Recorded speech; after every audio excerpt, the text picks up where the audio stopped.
Et salut les potes, c'est Jikfio, j'espère que vous allez bien. Aujourd'hui on se retrouve pour la vidéo comment mettre à jour son BIOS sur les cartes mères NZXT. Alors on a déjà fait les cartes mères MSI, on a déjà fait les cartes mères Asus. On va arriver sur toutes les cartes mères, ASRock, Gigabyte et NZXT. Et pour le coup, vu que c'est pas tous les jours que j'ai une carte mère NZXT entre les mains, j'en profite pour faire cette petite vidéo. Enfin, trêve de bavardage, lancement.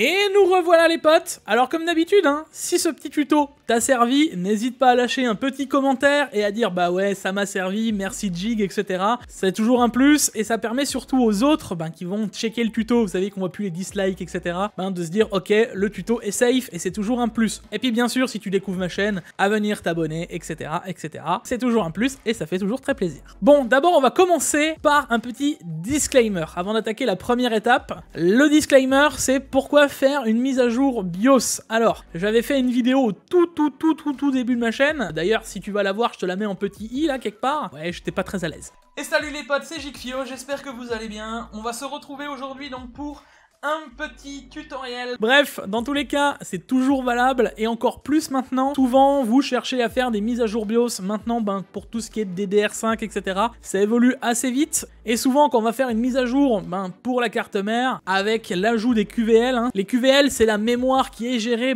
par le BIOS, par la carte mère, etc. Et au fur et à mesure, on en a toujours besoin parce qu'on va peut-être acheter de la RAM plus récente, etc.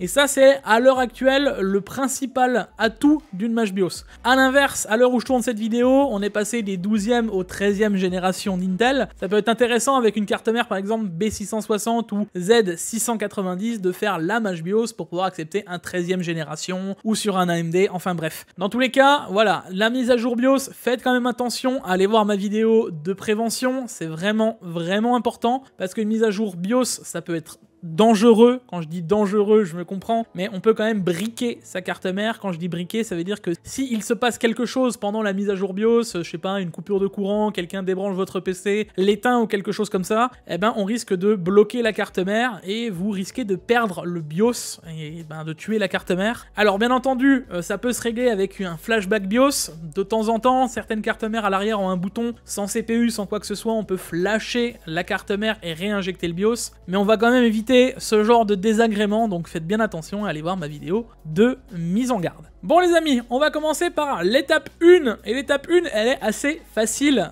c'est de préparer le système sur lequel on va aller, tout simplement. C'est une clé USB, c'est n'importe quel stockage externe qu'on va pouvoir utiliser, si vous avez un disque dur externe, vous avez compris. Mais on va quand même favoriser une petite clé USB pour pas trop s'embêter, et parce qu'on va formater la clé, donc le but c'est qu'elle soit dans le bon format. Alors si elle est déjà au bon format, pas besoin, vous pouvez sauter cette étape, mais le but c'est de la mettre en FAT32. Alors attention aussi, l'exFAT est dispo maintenant sur les cartes mères les plus récentes, mais pourquoi absolument du FAT32? C'est juste que c'est générique et tout le monde n'a pas du matos récent. Maintenant c'est accepté par la plupart des BIOS, mais dans le doute, le FAT32 on est certain que c'est accepté. Alors on va se retrouver directement sur Windows, on va dans le gestionnaire de fichiers, on va pas s'embêter. On sélectionne notre clé USB, alors moi je vais pas m'embêter, c'est le lecteur F. On fait formater, on arrive ici, vous voyez que là je suis en NTFS, voilà je peux la choisir en FAT32 simplement, et vous voyez même qu'on peut lui donner un petit nom. Alors moi je vais l'appeler MashBIOS parce que ça va être ma clé USB que je vais utiliser dans toutes mes flash BIOS, donc de toutes mes cartes mères, et c'est toujours pratique d'avoir une clé dédiée à tout ce que vous pouvez utiliser pour le PC, le réparer, etc. C'est toujours un plus. Donc moi je vais la nommer MashBIOS, comme ça je sais, et je pourrai toujours la repérer, je sais qu'elle est dédiée à ceci. Jusque là, rien de bien compliqué, une fois que vous êtes prêt, vous faites démarrer, ok, et on va formater la clé en FAT32. Alors faites bien attention, comme j'ai dit, voilà, c'est déjà fait. Un formatage rapide suffit, pas besoin d'aller en profondeur. Le but, c'est que la clé soit juste formatée en FAT32 et qu'on soit sûr qu'elle le soit. On voit bien qu'elle s'appelle MashBIOS. Maintenant, vous allez dans Propriétés et maintenant, on est bien système de fichiers en FAT32. Donc maintenant, on est certain que la clé est en FAT32, on peut passer à l'étape 2. Étape 2, les amis, c'est comment sélectionner sa MashBIOS. Parce qu'au final, peut-être pas besoin de faire la MashBIOS si la carte mère est déjà à jour. Et là, le but, c'est de savoir si elle l'est ou non. Alors, déjà, on va voir quelle est notre carte mère, on va savoir quelle est notre MashBIOS par deux softwares. Encore une fois, si vous n'avez pas vu la vidéo sur comment manager son PC avec les 6 logiciels les plus importants, je vous invite à aller voir la vidéo que j'avais fait aussi au début de ma chaîne, et je pense que c'est important pour avoir la bonne base. Ces softwares sont dedans, et je vous apprends comment les utiliser au mieux. Voilà, c'est un petit bonus. Mais là, on va utiliser donc CPUZ et HWInfo64, parce que les deux sont un peu la carte ID de votre PC, on va pouvoir savoir ce qu'il y a à l'intérieur, etc. Dont la mâche BIOS et la carte mère, vous verrez que c'est vraiment important. Alors on se retrouve de nouveau sur le bureau, hein, moi j'ai déjà ouvert les softs, et vous voyez que CPUZ, il y a l'onglet Mainboard. Donc là on voit le nom du constructeur de la carte mère, NZXT, le modèle N7B550, donc on voit que je suis en PCI Express 4.0, etc., etc. On s'en fiche un petit peu, on arrive tout de suite sur l'onglet BIOS qui est juste en dessous, et on voit donc par qui c'est fait, et la version c'est le P1. 80, avec la date de release du 10-19-2022, donc du 19 octobre 2022. Alors moi je sais que je suis à jour parce que j'avais déjà fait la mâche BIOS, mais voilà, vous ça sera sûrement un BIOS moins récent si vous cherchez par exemple à switcher de CPU ou avoir plus de compatibilité pour la RAM. Alors pourquoi prendre HWInfo64 si on a déjà l'info sur CPUZ? C'est juste une histoire de se valider, hein, qu'on soit certain d'avoir la bonne version. Donc là vous voyez, on a ouvert HWInfo64, on remet CPUZ par-dessus, ça me permet d'avoir une corrélation entre les deux logiciels. Et là vous voyez bien qu'on est sur une NZXT N7 B550, donc AMD B550 hein, pour l'instant, on est bon. Et derrière on a bien la date du BIOS qui correspond et la version du BIOS qui est aussi bien la bonne. Et donc là on est certain d'être bien sur la mâche BIOS 1.80, on va pouvoir passer à l'étape 3. Vite fait avant de switcher, vous remarquerez aussi qu'on a d'autres choses qu'on peut retrouver, que ce soit sur l'un ou l'autre soft. On peut retrouver la carte graphique qu'on retrouve ici, on peut retrouver le CPU, on peut retrouver les fréquences, etc. C'est vraiment des softs que je vous recommande. Ça vous permet de pouvoir gérer et manager votre PC au niveau des températures, au niveau des sondes, c'est vraiment un petit bonus. Bon bah maintenant passons à l'étape 3 les amis, c'est aller chercher la mâche BIOS. Et là je sais que plein d'entre vous, j'en vois tout le temps, qui se posent la question, oui, il faut que j'aille sur un site, genre tous les drivers, machin, etc. Alors dites-vous que c'est beaucoup plus simple que ça. Il suffit juste d'aller sur le site du constructeur, tous vos pilotes, les mâches BIOS et tout s'afficheront là-bas. Donc là on n'a pas besoin de s'embêter, hein. On va juste copier le nom de la carte mère, comme ça on est certain de tomber sur le bon fichier. On va aller ouvrir un navigateur, on copie-colle, et on tombe directement sur la N7 B550. Donc là on est sur le site constructeur NZXT, c'est un peu différent hein, des autres sites constructeurs, parce que simplement NZXT ne font pas que des cartes mères, et c'est clairement pas leur base. Chez MSI, chez Asus, ça peut être beaucoup plus fourni. Pour le retrouver, c'est un peu plus compliqué. Mais là vous allez voir, c'est assez simple, hein, au final, NZXT, vous avez juste besoin de descendre, et vous retrouvez ici ressources. Vous cliquez dessus et là vous avez tout ce qu'il y a en téléchargement. Donc là on a le manuel en français, anglais et toutes les langues. On a les memory QVL, ça c'est ce que je vous disais les amis, c'est la compatibilité de votre carte mère avec toutes les RAM possibles. Donc là si vous ne savez pas ce que votre carte mère peut gérer en termes de RAM, en termes de kit de RAM, c'est ici que ça se passe. Et là je parle pour tous ceux qui veulent de la DDR5 très haute, genre je sais pas de la 7200 etc. C'est par ici que ça se passe et c'est vraiment important. On met pas n'importe quelle RAM avec n'importe quelle carte mère. Et juste en dessous, vous pouvez voir qu'il y a tous les pilotes de la carte mère. Donc si vous avez un doute, c'est ici que ça vient se passer, que ce soit le graphic driver, les pilotes audio, etc., etc. Et on retrouve nos BIOS. Donc là, on a le BIOS flashback, hein, c'est ce que je vous disais, c'est comment faire la mise à jour avec le BIOS flashback à l'arrière de la carte mère. Mais nous, ce qui va nous intéresser, c'est de prendre la mise à jour BIOS la plus récente. Alors, faites attention, sur d'autres sites, on peut se retrouver avec des pilotes bêta, etc., etc. Je mets toujours en garde là-dessus, prenez bien des pilotes officiels. Là, il est posté sur le site, donc BIOS version P.180, c'est bien celui-ci qu'on recherche. Il n'y a pas plus récent, il n'y a pas le 1.90 ou le 2, donc on va télécharger celui-ci. On se retrouve pour l'étape 4. Bon les amis, nous voici à l'étape 4, et là on va juste aller chercher notre fichier qu'on vient de télécharger, voilà, le p1.80.rom. Alors moi ça me fait entre parenthèses 1 parce que je l'avais déjà mis à jour, c'est ce que je vous ai dit. Donc là on va pas s'embêter, on va juste drag and drop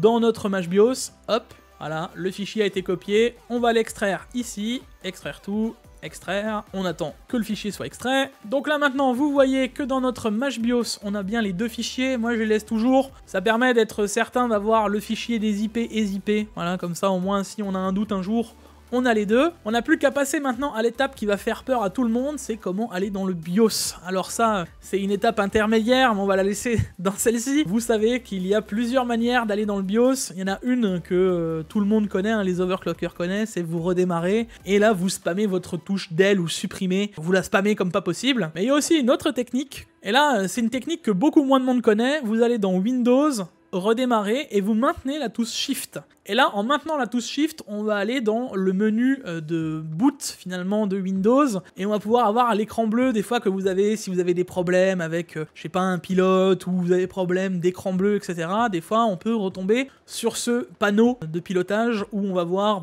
redémarrer mon PC, problème, etc., etc. tout en maintenant la touche Shift.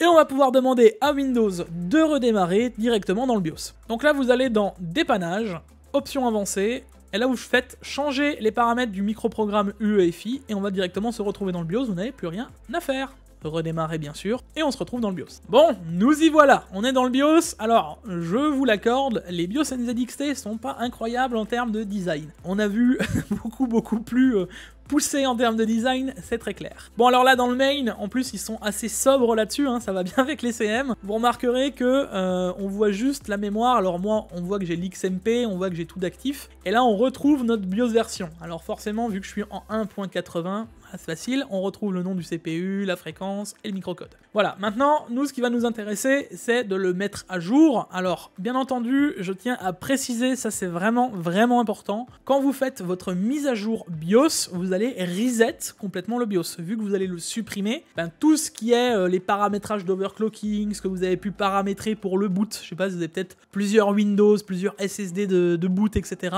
Voilà, tout va être reset. Donc il va falloir refaire ses courbes de ventilation, il va falloir reparamétrer son XMP, etc., etc., etc. Voilà, donc pensez-y bien que du moment où on fait la mâche BIOS, tout ça va disparaître, va falloir le recharger après. Donc pensez à bien vérifier si vous avez fait des réglages ou autres, à prendre des notes, c'est important, parce que même si vous avez fait des profils, ils vont eux aussi disparaître vu qu'on n'est plus sur la même mâche BIOS. Du coup, on va aller nous sur Tool, et on va prendre Instant Flash, et du coup vous allez voir que NZXT, enfin c'est un peu ASRock au final, c'est un peu eux qui font les cartes mères, nous recommande d'ailleurs de le mettre en FAT32, hein, le système vous le voyez à droite, mais en plus de ça, ils ont fait un truc qui est vraiment cool, c'est que pour les mâches BIOS, ils ont directement le BIOS qui va rechercher directement le fichier de mâche BIOS, et ça pour le coup c'est assez facile. C'est là le moment où ça va être le plus dangereux, c'est le moment où on va faire Instant Flash, oui, et qu'on va update notre carte mère, donc update. Voulez-vous l'update? Oui. Et à partir de ce moment, vous ne touchez plus à votre PC, et là, c'est le moment le plus dangereux. Hein. C'est là, il faut pas qu'il se coupe, faut pas qu'il y ait de coupure d'électricité, juste pendant le temps de chargement de la mâche BIOS. Alors là, faut pas s'inquiéter non plus, hein, ça peut mettre un certain temps en fonction de tout ce qu'il y a à charger pour le BIOS, etc. Moi, ça va être assez rapide, vu que c'est la même mise à jour, on va pas changer quoi que ce soit, ils vont juste réécraser le BIOS et on va repasser sur la même mâche. Mais en fonction de ce qu'il y a à rajouter, s'il y a des nouveaux CPU, des nouvelles RAM, etc., ça peut prendre quand même un certain temps, ne pas s'inquiéter, ne redémarrez pas votre PC si vous voyez que vous restez bloqué. Bon nous maintenant, on n'a plus qu'à attendre que ça passe, et puis à tout à l'heure.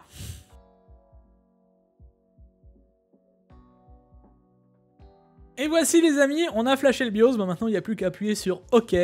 Et on redémarre. Et nous revoilà dans le BIOS les amis, là à partir de ce moment là, vous vérifiez bien que en fonction de la mise à jour que vous avez rentrée à l'intérieur, on est bien la bonne version de mise à jour. Si bien entendu on se retrouve avec, je sais pas, la 1.40 que vous aviez juste avant, c'est qu'il y a eu un problème, et c'est qu'on n'est pas mage le BIOS, donc recommencer l'opération jusqu'à qu'on ait bien la bonne version du UEFI. Hein. Et n'oubliez pas que si vous avez des soucis, vous pouvez rejoindre mon Discord qui est dans la description, on a des modérateurs ou même moi de temps en temps qui y passent, donc si vous avez des problèmes, faut surtout pas hésiter, et attention, respectez bien tout ce qu'on a dit pendant ce tuto. Alors, petit bonus dans la vidéo, comme d'habitude, pensez à réactiver votre XMP, ça c'est vraiment la grande base, c'est qu'il y en a plein d'entre vous qui achètent des RAM, je sais pas, en 3200 C16, et au final qui ne l'activent jamais quand vous montez votre PC, c'est ici là, vous voyez, on est en DDR4 2400, vous allez dans Overclocking, des RAM informations, vous allez ici, et là on voit Load XMP Setting, et vous chargez le profil XMP, voilà, simplement.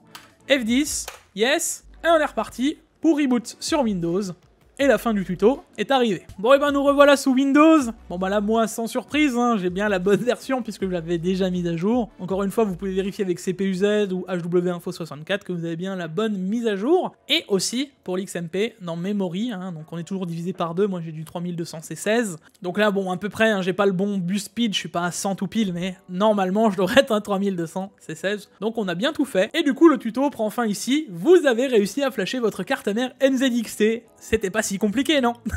Bon, et ben voilà les amis, j'espère que cette vidéo vous a plu. On n'oubliera pas de lâcher le like, l'abonnement, les réseaux sociaux comme d'habitude, de mettre la petite cloche quand tu t'abonnes. Et en vrai, qui l'eût cru qu'à bientôt 100 000 abonnés, ben je ferai encore des vidéos de mise à jour BIOS. Voilà, en tout cas, ça me fait plaisir, hein, surtout que c'est pas une carte mère qu'on a souvent entre les mains. Comme qui dirait, c'était l'occasion qui fait le larron. Bon, dans tous les cas les gars, on se retrouve pour une prochaine vidéo. C'était Geekfio, à la prochaine, des bisous, ciao ciao.